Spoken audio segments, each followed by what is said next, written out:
السلام عليكم ورحمة الله وبركاته. في نهار الخميس في 30 نوفمبر مجلس الحكومة صادق على هذه القضية ديال الإعانات ديال الدعم المباشر، وخاصة إعانات ديال الطفولة والدعم التكميلي ومنح الولادة. هذا راه صادقوا عليه وفلوسهم موجودين، خاص غير اللي يجاوبوه بموافقة وعند الولاد، يعني هادشي اللي غادي ياخد.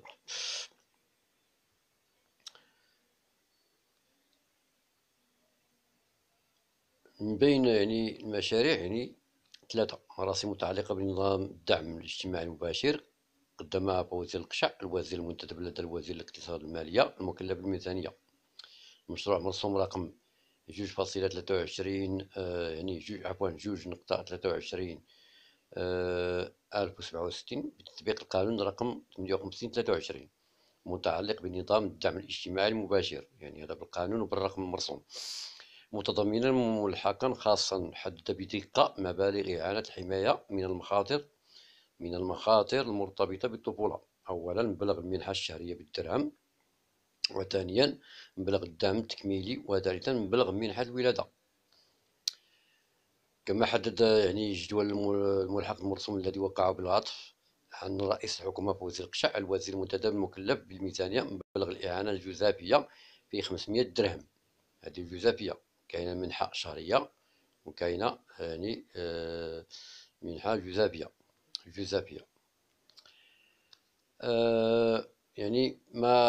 وفق المذكرة التقديمية فإن مشروع هذا المرسوم الذي توفر هو هذا المرسوم راه كاين حتى في الموقع ديال السيت، الموقع ديال الدعم، راه غتلقاو داك داك القانون وكلشي مرسوم.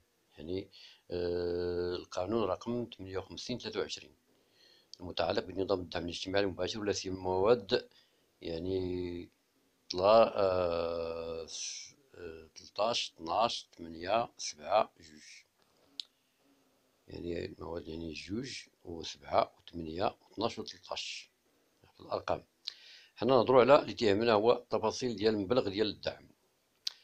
حسب النص المرسوم تصل مبلغ إعانة الحماية بالمخاطر المرتبطة بالطفولة في الشق الأول، باش نعاودوا هذا الموضوع، متعلق بالمنحة الشهرية. هذا المنحة الشهرية بالنسبة للأولاد المتمدرسين أو دون 6 سنوات، هذا في حالة الحصول على موافقة واخا المؤشر وافقوا ليك باش يبقى يصيفطوا لك الفلوس. غتيصيفطوا واحد رسالة نصية بالهاتف بأنك موافق، بأن الفلوس غيصيفطوا لك داك الكونت اللي حليتي، داك الريب اللي حليتي في ديك المنصة ديال الدعم.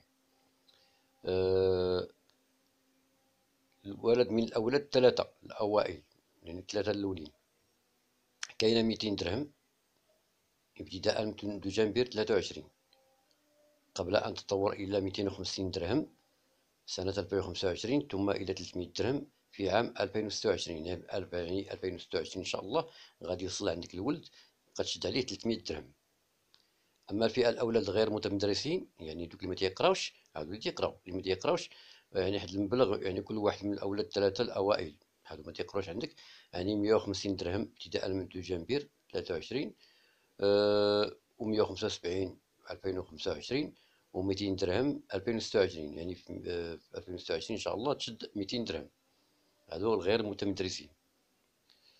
أما المبلغ المنحة الشهرية التي تستحق الأسر المستحقة للدعم فقد حجز المرسوم عن كل ولد من الأولاد الرابع إلى عندك الرابع والخامس والسادس 36 درهم، فيما نص أنه سيتم تثبيت المبلغ في أفق سنة 2026 على أن لا يقل مجموع المبالغ التي تصرف لكل أسرة مستفيدة من عن 500 درهم شهريا. هذه بلا ما نهضروش عليها، هذه 500 درهم مضمونة مع تحويلها مباشرة في حساب الأسرة المفتوح لدى أحد البنوك، المؤسسة الأداء المعتمدة. يكون عندك بنك الريب كونت بونكار كيصيفطوا لك هاد الفلوس، لا ديال الولاد ولا ديال المهم 500 درهم هذه هي الأولى، وديال الولاد كلشي غيصيفطوا لك بالكونت بونكار راه بالأسرة، سواء إلا كانت مثلا كانت أرملة المرأة وعندها الولاد راه غيصيفطو لكونت المرأة. كان مجوج راه غيصيفطو للراجل الأب.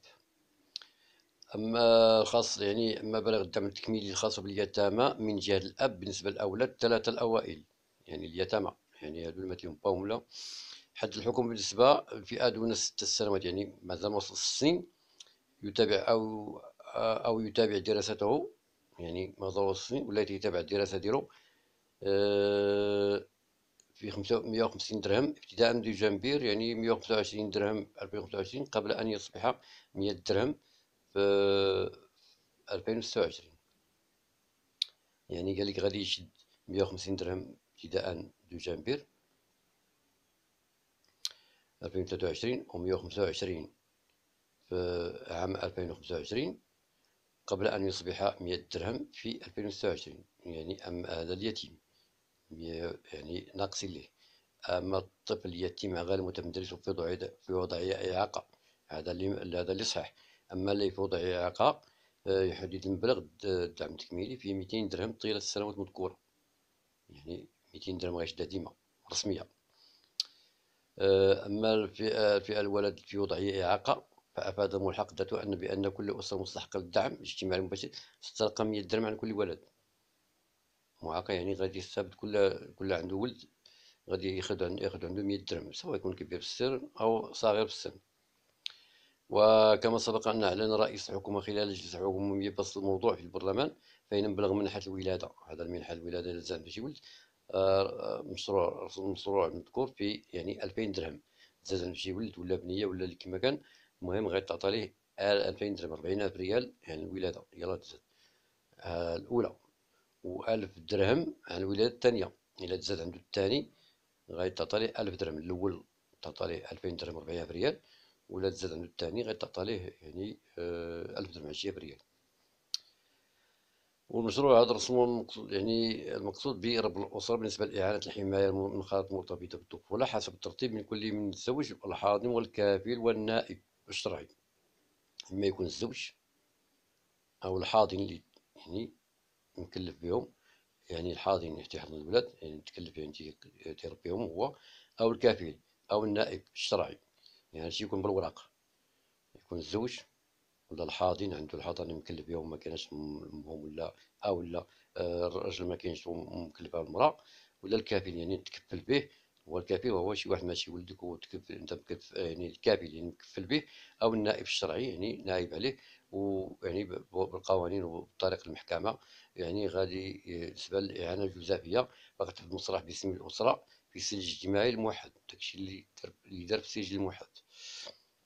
المادة الثامنة حد فترة الصرح بنظام الضمان الاجتماعي المنصوص عليها البند الثاني بالفقرة الأولى من المادة السابعة من القانون سالف الذكر رقم 58/23 في 12 شهر الذي سبق الشهر الذي تم فيه استكمال إجراءات إيداع الطلب للاستفادة من الإعانات أو الإعانة المنصوص عليها في المادة الأولى من هذا المرسوم. أما تطبيق أحكام البند ألف من المادة الثانية من القانون سالف الذكر رقم 58/23 نعقل عليه، فإن الدعم التكميلي يمنح على الولد في وضعية إعاقة عميقة، وسيوضع رهن إشارة العموم بالنص الإلكتروني المنصوص عليها في المادة الأولى من هذا المرسوم دليل استرشادي يتضمن على الخصوص كيفية تعبئة استمارة طلب الاستفادة من الإعانة الممنوحة في إطار نظام الدعم الاجتماعي المباشر ونوعيتها، وكذا الإجراءات المتبعة من أجل الاستفادة منها، تقدم المنصة الإلكترونية خدماتها بكيفية مستمرة طوال أيام الأسبوع. المادة 11 مرسوم نص على أنه يراد من مصطلح الإدارة الوارد في المادة 18 القانون سالف الذكر رقم 28/53 السلطة الحكومية المكلفة بالميزانية. يشار أن عتبة النظام الاجتماعي المباشر حد رسميا هنا 9.74 3001، المهم 9.74، المهم 9.743 هذا داروه في القانون، وهو ما يسمك من تغطية ما يناهز 60%، يعني غادي يمكن يعني يطلعوهم هذاك المؤشر باش يستافدوا حتى 60% من الساكنة غير مشمولة حاليا من التعويضات العائلية. شي حاجة يعني هاد الساكنة أنها يعني اللي هي ما عندهاش شي تعويضات، يعني ما عندها لا وظيفة لا والو حتى حاجة لا مسينيسيس لا حتى حاجة، والتي يستفيد من إعانة حماية المخاطر المرتبطة بالطفولة والإعانة الجزافية المنصوص عليها في القانون رقم 58/23. هذا الشيء اللي كاين، هذا من واحد الناحية. من ناحية أخرى أنه أولا ثانيا يعني خص يكون اللي تيهمنا هو المؤشر يكون يعني متوفر بهذه الشروط.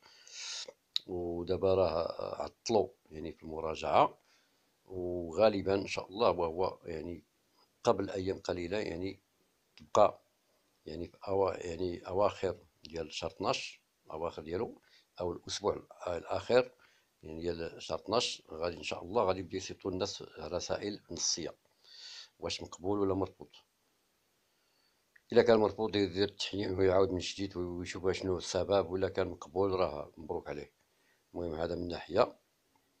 وهاد المنصة راه غتبقى يعني بشكل رسمي، يعني كل مرة تزاد شي ولد لا غادي يقيدو، توفى شي حد غادي يقيد. المهم بحال قلتي بحال داكشي بحال ديال الدولة موظف، إلا توفات الزوجة أو توفات الوالد تيديكلارو به وتزاد شي ولد تيديكلارو به. المهم تيكون تتبع، وهاد المنصة غتكون يعني بشكل رسمي. وهادشي اللي كاين، والله يعاونكم. السلام عليكم ورحمة الله تعالى وبركاته.